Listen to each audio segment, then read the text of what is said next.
Assalamualaikum warahmatullahi wabarakatuh. Waalaikumsalam warahmatullahi wabarakatuh. Perkenalkan, nama saya Sarman dari cabang Padas, Kabupaten Ngawi. Pertanyaan saya, orang ngaji itu membawa catatan dan Al-Quran atau membawa catatan dengan HP?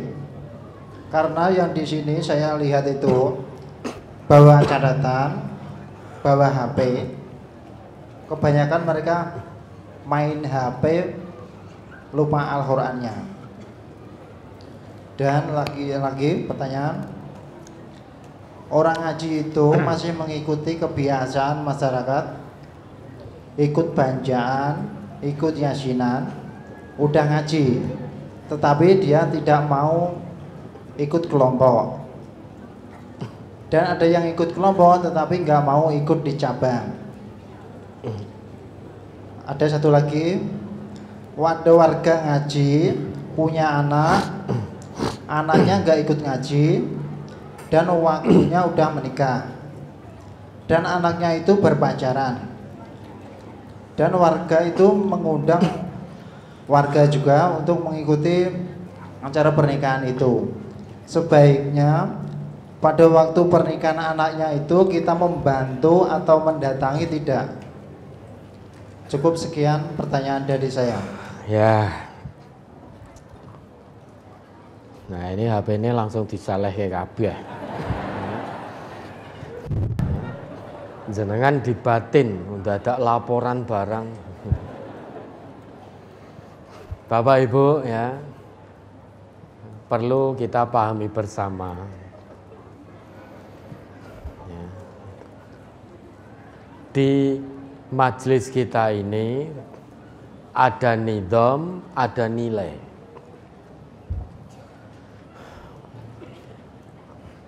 Nizam atau aturan yang sudah menjadi nilai itu tidak boleh berubah. Adapun teknisnya bisa berubah. Salah satu yang sudah menjadi nilai, kita ngaji di MTA ini, kita datang ke majelis, bawa mushaf, yaitu Al-Quran, bawa catatan dan nyatat. Melihat ayat melalui mushaf. Kenapa? Yakinlah setan itu lebih pinter. Oh, HP kan lebih cepat. Iya. Ketika pertama kali kita sebutkan, coba buka surat ini, ayat ini. Memang pertama yang dilakukan melalui HP membuka surat dan ayat. Tapi ingat, setan itu terus mendatangi kita dari arah depan, belakang, kanan, kiri. Setiap saat, setiap detik membisiki kita. Begitu selesai ayatnya, tiba-tiba masuk notifikasi. Ada Instagram yang masuk pesan. Ada WA yang masuk, apa to isine? Dilihat, ternyata isinya pesanan dalam jumlah besar, keuntungan menggiurkan. Akhirnya fisiknya di sini, hatinya sudah entah kemana. Pesen piro? Oh, regone semene. Kalau ndak itu membuka sosial media, buka medsos, media sosial, berinteraksi dengan dunia luar. Itu perbuatan lagho. Ya, sia-sia kita datang ngaji ke sini. Secara tidak langsung membuat kegaduhan, setidaknya pada diri sendiri. Ketika Al-Quran dijelaskan, buat gaduh, meski tidak bengok-bengok. Memang teknis cara buat gaduhnya orang-orang kafir zaman dulu dengan orang sekarang beda. Kalau dulu ketika Nabi menjelaskan wahyu Al-Quran, dalam arti menerangkan Al-Quran, biar orang-orang itu tidak bisa mendengar dengan jelas. Karena kalau mendengar dengan jelas akan bisa paham dengan jelas. Karena kalau paham dikhawatirkan mengamalkan, maka orang-orang musyrik, orang-orang kafir berbuat gaduh. La tasma'u li hadzal Qur'an wal ghaw fihi la'allakum taghlibun. Coba diingat kembali ayatnya. Surat Fussilat nomor 41 ayat 26. Wa qala allazina kafaru la tasma'u li hadzal Qur'ani wal ghaw fihi la'allakum taghlibun. Dan orang-orang yang kafir berkata, janganlah kamu mendengarkan dengan sungguh-sungguh akan Al-Quran ini, dan buatlah hiruk pikuk terhadapnya supaya kamu dapat mengalahkan mereka. Nah, kita sibuk dengan HP kita, berarti kita telah menutup penjelasan Al-Quran pada diri kita, berbuat gaduh terhadap diri kita sendiri.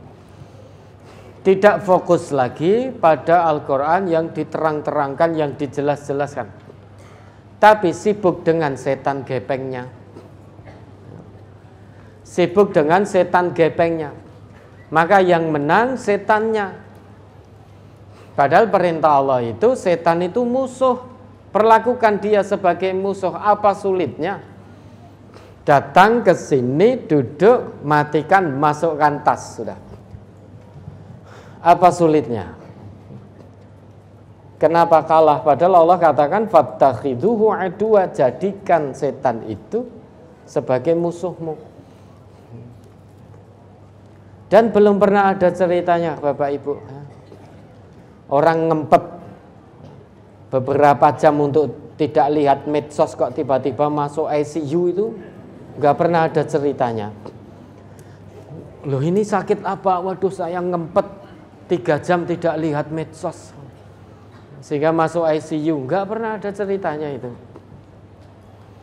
Maka tahan, isbir wastobir, sabar dan tingkatkan kesabaran itu. Maka di MTA ini kalau kita ngaji, dulu ini menjadi nidom. Warga MTA datang ke majelis untuk ngaji, bawa Al-Quran, bawa mushaf, bawa buku catatan, bawa pulpen nyatet. Hal-hal yang penting dicatat. Aturan ini sudah menjadi nilai, sudah berubah menjadi nilai. Maka nilai tidak boleh berubah. Adapun teknis bisa berubah. Dulu ngaji tidak ada laptop begini, karena belum ada laptopnya. Dan ini laptop isinya ayat dan hadis. Tidak ada medsos-medsosnya. Mboten percaya jenengan bersani ini. Ya. Dengan bersani, apakah ada medsosnya? Enggak ada ini. Maka setan itu lahu khutuwat. Setan itu punya banyak cara. Mudah sekali sekarang ini dengan setan gepeng menggelincirkan kita, membuat gaduh pada diri kita sendiri untuk berbuat lagho terhadap diri sendiri saat ngaji. Maka pertanyaan Bapak tadi, apakah HP dan catatan? Enggak, mushaf. Dengan ini loh, ini mushaf. Maka lihat surat ini, ayat ini, yang dibuka ini. Itu menjadi celah setan untuk masuk, kita tutup. Maka warga MTA melihat ayatnya tidak dari HP, tapi dari mushaf. Karena kalau dari HP-nya, berarti kita membuka celah setan. Dan ternyata banyak di antara panjenengan yang rawuh ke sini, fisiknya di sini tapi hatinya entah kemana, berselancar di dunia maya. Itu yang pertama. Orang ngaji kok masih ikut kebiasaan masyarakat. Lah ini ngajinya yang bersangkutan sudah jadi warga MTA siswa tetap atau baru simpatisan. Pertanyaannya kan itu. Ya. Semuanya tadriji, bertahap. Yang menjadi aneh kalau itu sudah menjadi warga MTA. Kalau memang sudah menjadi warga MTA masih seperti itu, harus tegas pengurusnya. Disuruh milih. Jangan berdiri di atas dua perahu. Terpelengkang nanti. Di MTA mengajarkan prinsip menjalankan agama Allah ini prinsipnya dari Allah, wala taqfu ma laisa laka bihi ilmun. Kalau kita belum tahu dalilnya, belum tahu ilmunya, maka jangan mengamalkan. Lah kapan mengamalkannya? Nanti setelah tahu dalilnya. Inna sam'a wal basar wal fuad kullu ulaika kana anhu mas'ula. Kenapa harus tahu dalilnya dulu? Karena agama ini, agama Islam ini mengamalkan dalil, bukan mendalilkan amal. Quran dan sunnah itu dalil dalam Islam. Lah kita umat Islam diperintahkan untuk mengamalkan dalil, bukan mendalilkan amal. Karena pendengaran, penglihatan, dan hati akan ada hisabnya di hadapan Allah. Lah kamu kok mengamalkan itu, telingamu dengar dari siapa? Kamu kok mengamalkan itu, hatimu condong pada siapa? Dapat ilmu dari mana? Kamu melihat prakteknya siapa? Semuanya ada hisabnya. Maka kalau itu sudah menjadi warga MTA, siswa tetap di MTA, kok masih seperti itu, maka harus tegas. Diingatkan dengan tegas, kalau memang tetap tidak mau, disuruh milih. Daripada nanti bingung, ngaji di sini begini, terus ngaji di tempat lain begini, akhirnya bingung, terpelanting, terpelengkang nanti. Bukan Islam yang membingungkan, orangnya sendiri yang bingung. Padahal Islam sudah jelas. Dalam agama ini hanya ada dua, if'al atau la taf'al. If'al kerjakan kalau berdasar dalil, la taf'al jangan kerjakan kalau tidak ada dalil yang melandasi. Ya, kemudian ada anak warga ngaji, ya berarti sudah warga. Anaknya pacaran, lah dulu pas pacaran bapak ibunya kemana? Nah bapak lah nguntapke, nyangoni. Harap nendi nduk, malam mingguan pak bu dengan pacar. Oh iya nyong, gue tuku jagung bakar. Diuntapke. Le, aja bengi-bengi ya. Diuntapke. Ini bawa anak saya aja bengi-bengi. Ya, tidak baik dilihat tetangga, cah wadon kok mulih bengi. Diuntapke. Lah kemudian menikah. Lah sebaiknya kita bagaimana? Kalau pernikahan yang akan dilangsungkan itu sesuai syar'i, ya tidak apa-apa, kita membantu. Tapi kalau pernikahannya tidak sesuai syariah, ya tidak usah membantu.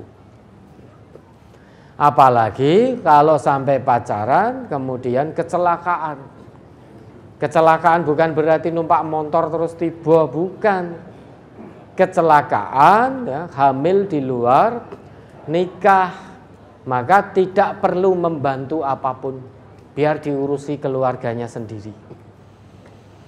Kalau ada putri MTA hamil di luar nikah, na'udzubillah, kalau ada itu warga MTA jangan ada yang membantu dalam proses pernikahannya, biar diurusi sendiri oleh keluarganya.